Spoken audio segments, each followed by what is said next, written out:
ഇന്നത്തെ ഏറ്റവും പുതിയ വീഡിയോയിലേക്ക് ഒരുക്കും സ്വാഗതം. കഴിഞ്ഞ ദിവസം തിയേറ്ററുകളിലേക്ക് എത്തിയ 3 സിനിമകളുടെ ഉൾപ്പെടെയുള്ള കളക്ഷൻ വന്നിരിക്കുന്നു. ആദ്യത്തേത് ബോളിവുഡ് സിനിമ ബോൽ ചുക്ക് മാഫ് എന്ന സിനിമയുടെ ബോക്സ് ഓഫീസ് കളക്ഷനാണ്. 8 കോടി രൂപയാണ് സിനിമയ്ക്ക് ആദ്യ ദിവസം വേൾഡ് വൈഡ് ഗ്രോസ് ആയിട്ട് വന്നിരിക്കുന്നത്. രണ്ടാമത്തേത് വിജയ് സേതുപതി നായകനെത്തിയ എയ്സ് എന്ന തമിഴ് സിനിമയുടെ കളക്ഷനാണ്. മഹാരാജ പോലൊരു വൻ വിജയ സിനിമയ്ക്ക് ശേഷം വിജയ് സേതുപതി നായകനെത്തിയ സിനിമയായിരുന്നിട്ടും എയ്സ് എന്ന സിനിമയ്ക്ക് ആദ്യ ദിവസം 1 കോടി രൂപ പോലും തമിഴ്നാട്ടിൽ കളക്ഷൻ ഇല്ല. 94 ലക്ഷമാണ് സിനിമയുടെ ആദ്യ ദിവസത്തെ കളക്ഷൻ. സമീപകാല വിജയ് സേതുപതി സിനിമകളിൽ മാമനത്തിന് ശേഷം ഏറ്റവും മോശം തുടക്കമാണ് എയ്സ് തിയേറ്ററുകളിൽ ആദ്യ ദിവസം നേടിയെടുത്തിരിക്കുന്നത്.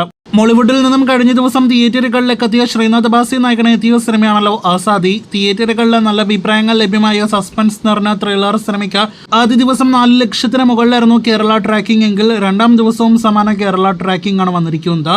സിനിമയ്ക്ക് ആദ്യ ദിവസം 7 ലക്ഷമാണ് കേരള ഗ്രോസ് വന്നിരിക്കുന്നത്. 2 ദിവസത്തെ സിനിമയുടെ കേരള ഗ്രോസ് 15 ലക്ഷത്തിലേക്ക് എത്തപ്പെടുന്നതാണ്. നമ്മുടെ മലയാള സിനിമയ്ക്ക് പുതിയ ഇൻഡസ്ട്രി വിജയം കാണിച്ചു എന്ന സിനിമയാണല്ലോ തുടരുമെന്ന ലാലേട്ടൻ സിനിമ. ചിത്രമാ സിനിമയുടെ 30ാം ദിവസം കേരളത്തിലെ മികച്ച കളക്ഷനും മികച്ച ബുക്കിങ്ങും നേടിയെടുത്ത കാഴ്ച നാം കണ്ടതാണ്.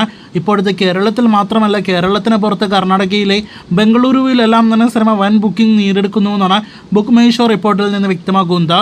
സിനിമ അവിടെ ഫാസ്റ്റ് ഫിലിംഗ് ഷോസ് അടക്കം നേടിയെടുത്ത് കഴിഞ്ഞിരിക്കുകയാണ്. നമ്മുടെ കേരളത്തിൽ ഇതുപോലെ കർണാടകയിലും കഴിഞ്ഞ ദിവസങ്ങളിലെ ശക്തമായ മഴ മൂലമെല്ലാം തന്നെ IPL വരെ നിർത്തിവെക്കുന്ന കാഴ്ച ഉണ്ടായിട്ടുണ്ട്.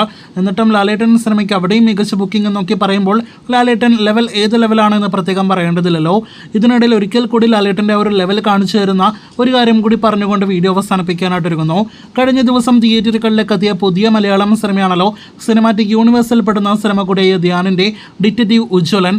നല്ല അഭിപ്രായങ്ങൾ ലഭ്യമായിട്ടും സിനിമ തുടരുമെന്ന സിനിമയ്ക്ക് താഴെയാണ് പ്രതിദിന കളക്ഷനായിട്ട് നേടിയെടുത്തുകൊണ്ടിരിക്കുന്നത്. ആദ്യ ദിവസവും രണ്ടാം ദിവസവും സിനിമയ്ക്ക് 50 ലക്ഷത്തിന് മുകളിലാണ് കളക്ഷൻ വന്നിരിക്കുന്നതെങ്കിൽ തുടരുമെന്ന സിനിമയ്ക്ക് വെള്ളിയാഴ്ച 60 ലക്ഷത്തിന് മുകളിലും ഇന്ന് ശനിയാഴ്ച 80 ലക്ഷത്തോളവുമാണ് കളക്ഷൻ ഇതിനോടകം തന്നെ വരുന്നത്.